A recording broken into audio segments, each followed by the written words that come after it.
Welcome guys, দেখুন একটা পায়েসের রেসিপি দেখাচ্ছি। তা শীতকালে এরম ধরনের পায়েস খেতে সবসময়ই ভালো লাগে। তা দেখুন, প্রথমে আমি ঘি দিয়ে দিলাম, এক চামচে বড়ো চামচে এক চামচে ঘি দিয়েছি, তেজপাতা দিয়ে দিলাম, দিয়ে এবার এটা হচ্ছে বাসমতি চাল। তো বাসমতি চালটাকে আমি ধুয়ে জল ঝরিয়ে রেখেছি। এবার এটাকে আমি ঘিয়েতে নাড়াচাড়া করে নেবো। এবার নাড়াচাড়া করে নিয়ে এটা আমি জল ব্যবহার করব না, এটা আমি সম্পূর্ণ দুধ দিয়েই করব। তা আমি দুধ নিয়েছিলাম 1 কেজি দুধ। তা এবার দুধটা দিয়ে আমি এটাই সেদ্ধ করব, পায়েসটা এইভাবেই তৈরি করব। সমস্ত দুধটাকেই আমি দিয়ে দেবো, দিয়ে এবার এটাকে আমি ফুটতে দেবো।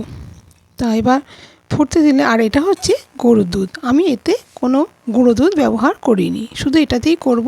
যার জন্যে শুধু দুধটা দিয়ে করছি, এই কারণে এটা ফুটতে ফুটতে এটাও ঘন হয়ে যাবে। তা দেখলাম হয়েই এসছে, দেখছি যে আগে চালটা সেদ্ধ হয়ে গেছে কিনা। হ্যাঁ, প্রায় সেদ্ধই হয়ে গেছে, আর খানিকক্ষণ ফুটবে। তাই এরপর যে এইগুলো দেবো, এই যে এটা হচ্ছে, এতে আছে আমন্ড বাদাম, কাজু বাদাম আর কিশমিশ, এগুলোকে আমি দিয়ে দিলাম।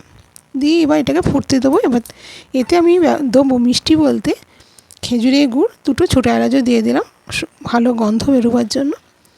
আর এতে দেবো আমি খেজুরের গুড়, পাটালি গুড়টাকে আমি গ্রেট করে রেখেছি, আর 2 চামচ চিনি রেখেছি। দিয়ে এটাকে দিয়ে আমি ফোটাবো।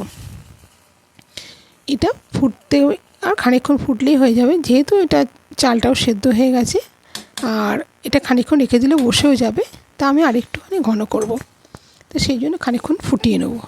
ফুটিয়ে নিয়ে এই দেখুন আমার হয়ে গেছে। এবার অফ করে দেবো, নিয়ে ঢাকা দিয়ে রেখে দেবো। তারপর আমি পরে খুলে দেখাচ্ছি। দেখুন কত সুন্দর বসেছে, কী সুন্দর হয়েছে দেখতে। যদি আপনাদের এই রেসিপিটা ভালো লেগে থাকে তাহলে চ্যানেলটাকে সাবস্ক্রাইব করুন, অবশ্যই আমার পাশে থাকবেন, লাইক কমেন্ট করতে ভুলবেন না। আশা করি আপনাদের খুব ভালো লাগবে। এই ছিল আমার আজকে রেসিপি।